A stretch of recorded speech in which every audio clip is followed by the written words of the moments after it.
महाभारत का भीषण महासंग्राम थम चुका था। कुरुक्षेत्र की भूमि रक्त से लाल थी, लेकिन अधर्म के बादलों को चीरकर धर्म का सूर्य उदय हो चुका था। हस्तिनापुर के सिंहासन पर अब धर्मराज युधिष्ठिर विराजमान थे।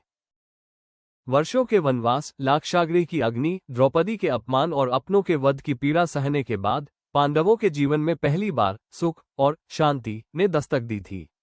किंतु इसी आनंद के बीच एक ऐसा क्षण आया जिसने हस्तिनापुर के वातावरण को पुनः विषाद से भर दिया। समाचार आया, द्वारिकाधीश भगवान श्री कृष्ण अब वापस द्वारिका लौटना चाहते हैं। ये समाचार पांडवों के लिए वज्रपात से कम न था।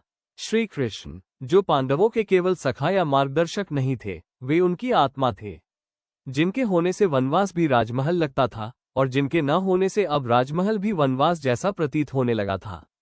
जैसे शरीर से प्राण निकलने वाले हों, वैसी ही व्याकुलता पांडवों के मन में थी। विदा की बेला आ ही गई, रथ सज गए। श्रीकृष्ण एक एक कर सबसे मिल रहे थे। किसी को गले लगाया, किसी के सिर पर हाथ रखा, किसी को राजधर्म सिखाया। अंत में वे पहुंचे अपनी बुआ राजमाता कुंती के कक्ष में।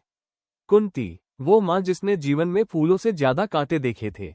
युवावस्था में वैधव्य, बच्चों की रक्षा का भार, दर दर की ठोकरें और अपने ही कुल का विनाश। श्रीकृष्ण ने कुंती के चरण स्पर्श किए और बड़ी कोमलता से कहा, बुआ, आपने जीवन भर संघर्ष किया। मेरे लिए, मेरे पांडवों के लिए आपने बहुत कुछ सहा। आज मैं जा रहा हूं, तो मेरी इच्छा है कि आप मुझसे अपने लिए कुछ मांगें। आज संकोच मत करना, जो चाहिए वो मांग लो। कुंती की आंखों से अश्रुधारा बह निकली। उनका गला रुंध गया। उन्होंने श्रीकृष्ण की ओर देखा, वही कृष्ण जो जगत के पालनहार है, आज देने के लिए हाथ फैलाए खड़े थे। कुंती ने कांपते हुए होठों से जो कहा, उसने तीनों लोगों को स्तब्ध कर दिया। उन्होंने कहा, हे केशव, हे जगत गुरु, यदि तुम मुझसे प्रसन्न हो और मुझे कुछ देना ही चाहते हो, मुझे विपत्ति दे दो, मुझे जीवन भर के लिए दुख दे दो, गोविंद।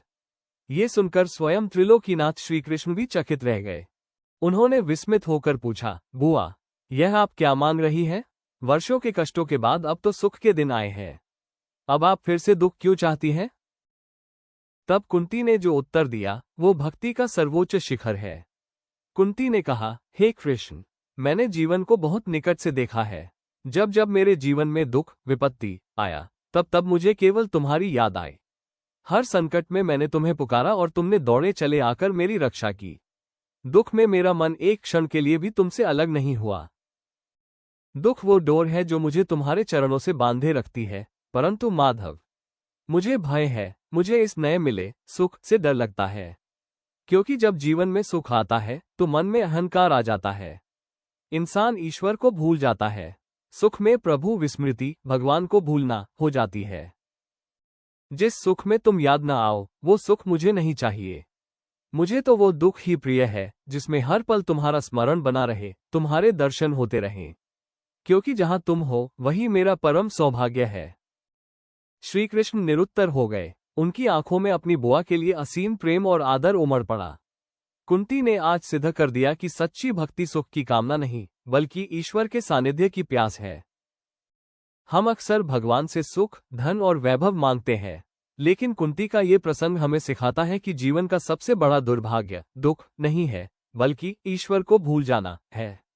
और सबसे बड़ा सौभाग्य सुख नहीं है, बल्कि हर हाल में ईश्वर का स्मरण बने रहना है। विपदो नैव विपदः संपदो नैव संपदः, विपद विस्मरण विष्णु संपन्न नारायण स्मृते। अर्थात सांसारिक विपत्ति वास्तविक विपत्ति नहीं है और सांसारिक संपत्ति वास्तविक संपत्ति नहीं है। भगवान को भूल जाना ही सबसे बड़ी विपत्ति है और भगवान का स्मरण बना रहना ही सबसे बड़ी संपत्ति है।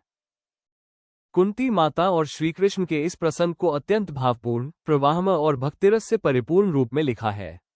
अगर आपको ये वीडियो अच्छी लगी हो तो लाइक और सब्सक्राइब करें। धन्यवाद।